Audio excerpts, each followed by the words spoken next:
Miss, mukhang bago ka lang dito sa lugar namin ah. Saan ka ba pupunta? Kuya, uuwi nga pala ako sa nanay ko. Matagal ko na kasi siyang di nakikita eh. Siya nga pala, ako si Mariel. Miss, ako nga pala si Iber. Oh, Iber, ano nangyari dito? Tsaka, teka lang, sino siya? Tsaka, bakit kayo magkawak na kamay? Mahal, si Mariel nga pala. Bago lang siya dito sa lugar natin.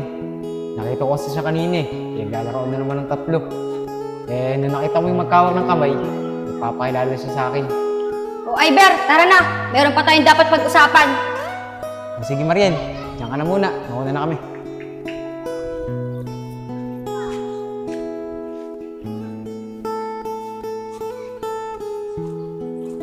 Oh anak, susunduin na pa naman kita. Sabi ng tita mo, maaga ka daw umalis eh. Opo, Nay. Sobrang traffic po kasi. Kamusta na po kayo? Miss na miss ko na po kayo. Ako anak, sa bahay na natin pag-usapan. Iber, anong ibig sabihin yung nakita ko kanina? Tsaka, ano tong mga damit ng to? Bakit nakabalot lahat? Pero, teka nga lang, totoo ba magpapakalalaki ka na? Baka pakitang tao ka lang ha? Mahal, di ba sinabi ko naman sa'yo kanina? Tinulungan ko lang si Mariel, tinapong. Mahal, alam mo naman yung tatlong yun eh. Pag nakakita ng bago dito sa lugar natin, pinaglalaroan. Pati, mahal, buo na ang desisyon ko. Magpapakalalaki na ako para sa inyo at lalong-lalo na sa'yo. Mahal, sana naman, totoo na yung sinasabi mo. Magpapakalalaki ka na. Kasi, lumalaki na rin yung anak natin eh. Baka mamaya, tukso-tuksuin siya ng mga kalaro niya. Na Becky ang tatay niya. Nakakaawa naman eh. Pero, teka nga lang, mahal. Bakit ba nakabalot yung mga damit mong to? Mahal, itong mga damit kong to, itatapon ko na to. Ayoko kasi makita pa yan eh. Maalala ko lang kung ano yung dating ako. Tsaka, mahal, tulog na tulog ka kasi kagabi. Silipin ko. Mabuti naman. Tulog na yung mag-ina ko. Itong mga damit na to, kailangan ko na itong itapon.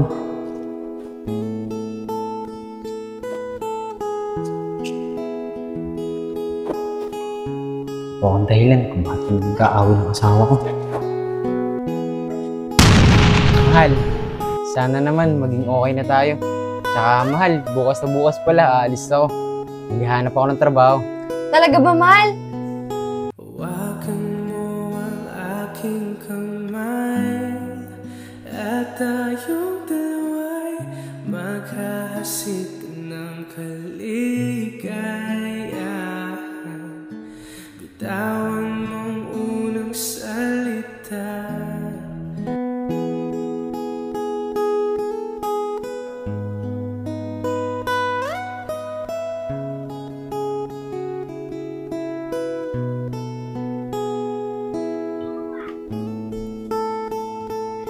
Oh, mahal, aalis na ako.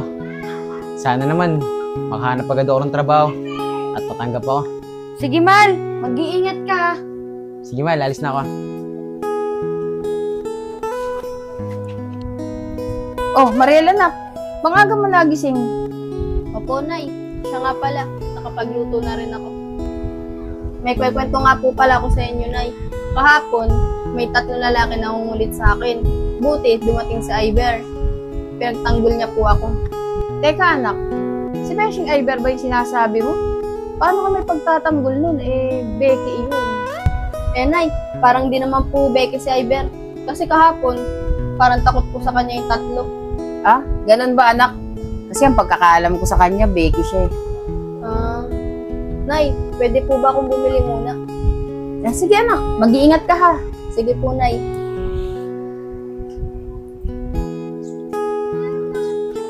Ate, pabili nga po isang soft drinks. Ate, ako nga din po soft drinks. O, Iber, ikaw pala yan. Uy Mariel, ikaw pala yan. Ate, ito po bayad ka. Hindi na, Iber, ako na magbabayad. Hindi Mariel, ipambayad ako dito. Ako na. Sige na, ako na. Uy Mariel, salamat din sa soft drinks ha. Hindi, Iber, wala yun. Ako nga dapat magpasalamat sa'yo. Dahil tinulungan mo ako dun sa 3 kahapon. Oo Mariel, wala yun. Eh, gano'n naman talaga yung tatlong yun eh. Pag talaga may bago dito sa lugar namin, pinaglalaroan nila. Iber, saan ka ba galing? Bakit tila bis na bis ka? Eh, Mariel, nag-a-apply kasi ako ng trabaho eh. Doon sinapplyan ko, tatawagan pa daw ako. Trabaho ba, Iber? Tamang-tama. Yung kaibigan ko, naghahanap ng bagong checker doon sa bago niyang negosyo. Gusto mo ipasok kita?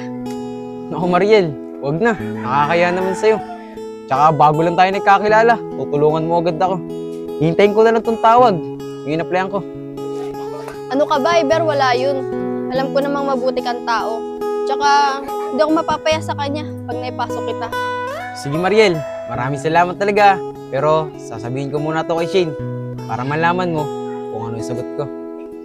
Iber, may tatanong sana ako sa'yo eh. Huwag ka magagalit. Nakausap ko kasi si nanay kanina. Totoo ba? Na Becky ka?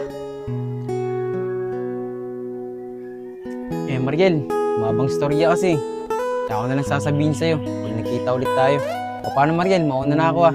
Salamat dito sa soft drinks tsaka doon sa trabaho inilok mo. Sige, Iber. Mag-iingat ka.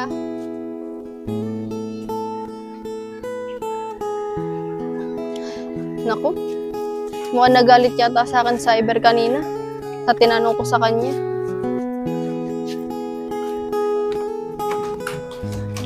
Uy, Mal! Yung magandang balita ko na sasabihin sa'yo. Ano yun, Mal? Natanggal ko ba sa trabaho?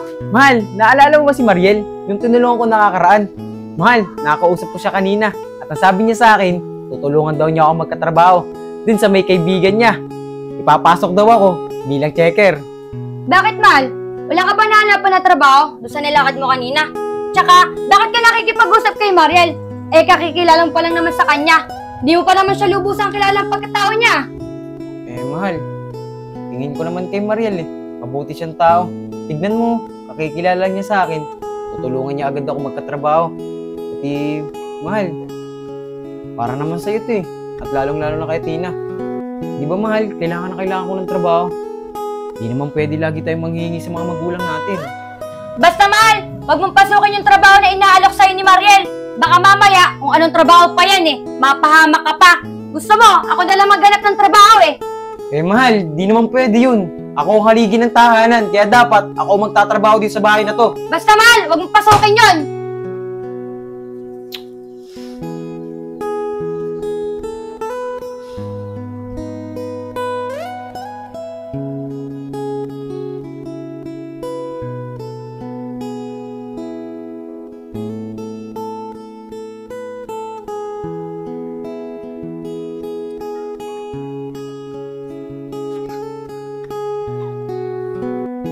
Eh, Mariel, ang ginagawa mo dyan?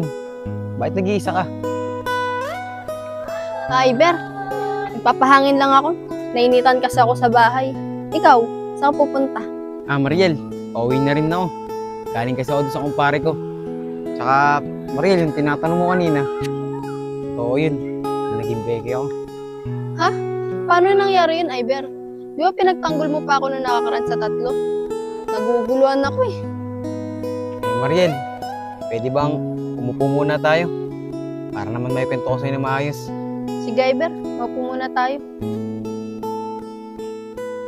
Mariel, ganito kasi yan eh. Nakakaraan kasi, lagi kami nag-aaway ni Shane. Pinipilit niya ako magpaalalaki. Pati yung nangungulit sa yung 3, linapong. Lagi din ako pinaglalaroan nun. Dati, nung beke pa ako. Pero napag-isip-isip ko, tama nga si Shane.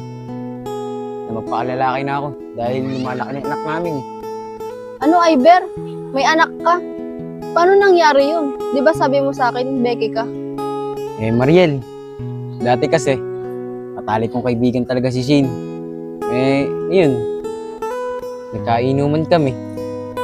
Nagawa namin yung hindi dapat mangyari. Naguguluhan talaga ako.